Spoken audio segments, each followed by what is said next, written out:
1990 সালে 6,000 টাকা বেতনে এমডি চাকরি করতো কিন্তু ইউনূস, গ্রামীণ ব্যাংক তার হাতে করা না।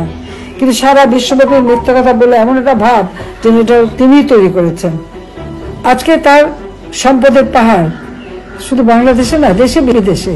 পূর্বাঞ্চলে ইউনূস তো যা করে তার হয় ট্রাস্ট না ফান্ড একটা কিছু করে। সেখানে 68 একরের বেশি জমি ইউনূসের সেখানে নেওয়া আছে এবং সেখানে একটা রিসোর্ট করা আছে, তার নাম হলো নিসর্গ। তিনি মাঝে মাঝে পিকনিকও করেন, মিটিংও করতে যান। কথা বললো এত টাকা কিভাবে কিনলো এই জমি? তাহলে তার 68 একরের বেশি যে জমি, অর্থাৎ প্রায় 180 বিঘার মতো জমি। তার উত্তরাতে তার 5 একরের বেশি জমি, দেয়াল দিয়ে ঘেরা, বাইরে কেউ সেখানে ঢুকতে পারে না।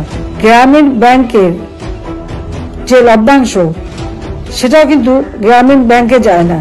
গ্রামীণ ফোনের যে লভ্যাংশ সেটা কথা ছিল গ্রামীণ ব্যাংকে যাবে, 1 টাকাও দেয় না।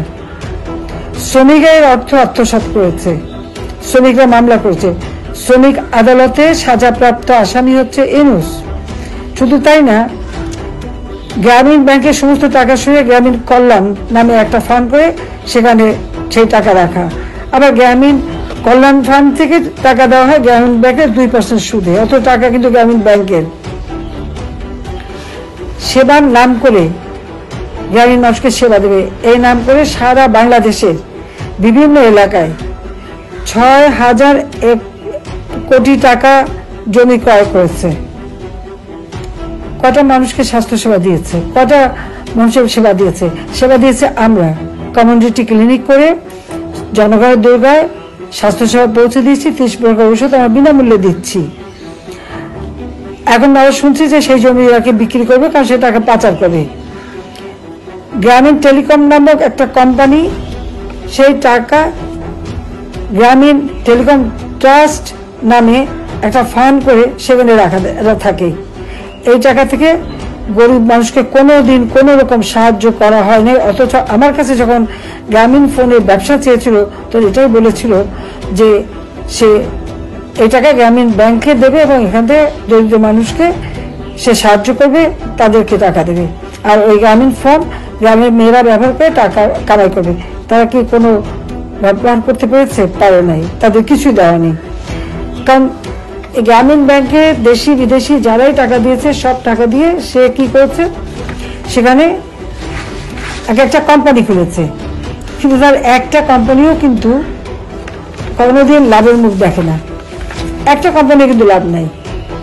আজকে গ্রামীণ কল্যাণ ফান্ড করেছে, সেখানে এফডিআর করা 26টা ব্যাংকে 122টা এফডিআর, সেখানে 2,253 কোটি 30,96,627 টাকা রয়েছে। আর গ্রামীণ টেলিকমে 128টা এফডিআর 24টা ব্যাংকে, এবং সেখানে 24টা ব্যাংকে 2,721 কোটি 30,86,250 টাকা এফডিআর করে রেখে দিয়েছে। এবং ইউনূসের ব্যক্তিগত অ্যাকাউন্ট সেখানে 118 কোটি টাকা 2023 সালেই পাওয়া গেছে, 2023 সালেই ছিল। এবং 3টা bank, standard chartered bank, south east bank এবং রূপালী ব্যাংক, এইখানে তার 2023 সালে 118 কোটি টাকা ছিল। 6,000 টাকা বেতনের এমডি সাহেব এত টাকা পেল কোথায় জিজ্ঞেস করেন তো একটু। আবার আরো আছে প্রফেসর ইউনূস ট্রাস্ট, সেখানে 72 কোটি 15 লক্ষ টাকা। ইউনূস ফাউন্ডেশন, সেখানে আবার 6 কোটি টাকা। আবার ইউনূস ফ্যামিলি ট্রাস্ট, সেখানেও 5 কোটি 17 লক্ষ টাকা। এটা গেলে এখন 2001 সালে থেকে তার বিভিন্ন ব্যাংকে 66 কোটি টাকা আসে। আর 2006 থেকে 2008 সালে যখন এই যে তত্ত্বাবধায়ক সরকারের আমলে, সেই সময় ইউনূসের ব্যাংকে 47 কোটি 89 লক্ষ 96,652 টাকা। কোথা থেকে টাকাগুলো আসছে সেটা কি জবাব দেবে? ইউনূসের আরেকটা অ্যাকাউন্টে 77 কোটি 37 লক্ষ 69 হাজার টাকা আছে। 9 কোটির টাকা দিয়ে গুলশানে ফ্ল্যাট কিনেছে, সেটা কি পারিবারিক ট্রাস্ট ফান্ডের মাধ্যমে। এবং ওই পারিবারিক ট্রাস্ট ফান্ড মানে যা কিছু টাকা বৈধ অবৈধভাবে কামাই করুক সেখানে রাখতে পারে, আর যা কিছু তারা খরচা করতে পারে কোনো ট্যাক্স সে দেয় না। এটা হলো ইতিমধ্যে ইউনূস 1111 কোটি টাকার উপর তার কাছে ট্যাক্স পাওনা, কিন্তু এই ট্যাক্স কিন্তু আজ পর্যন্ত সে দেয়নি। তারপর আপনারা জানেন যে 666 কোটি টাকার ট্যাক্সের মামলা হয়েছে।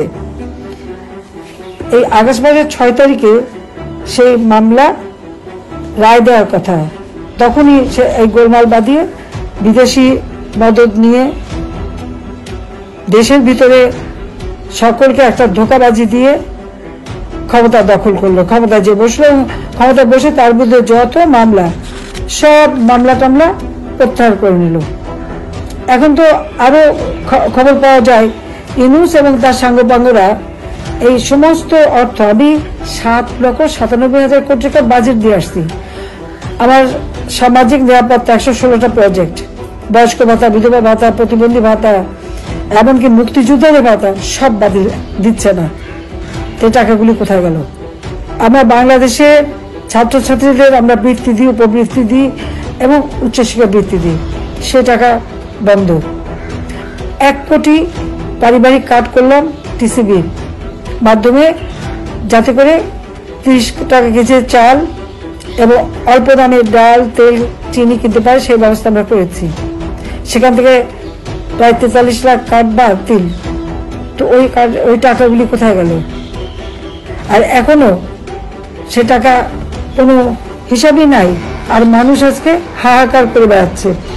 আপনারা দেখেছেন মানুষ যখন টিসিবির ট্রাকে স্বল্প মূল্যে চাল, ডাল, তেল, চিনি কেনার জন্য মানে হাহাকার করছে, ছুটছে, সেখানে আমরা দেখি যে একটা নতুন দল বানিয়েছে তারা, কি তাদের সমন্বয়ক আর ছাত্রদের দিয়ে রাজনৈতিক দল।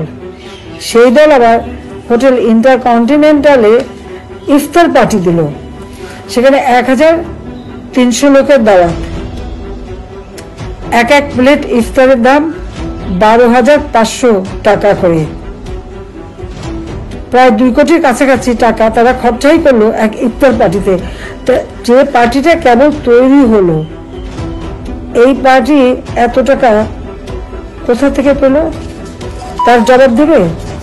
তার উপর আজকে সমানে দেশের মানুষকে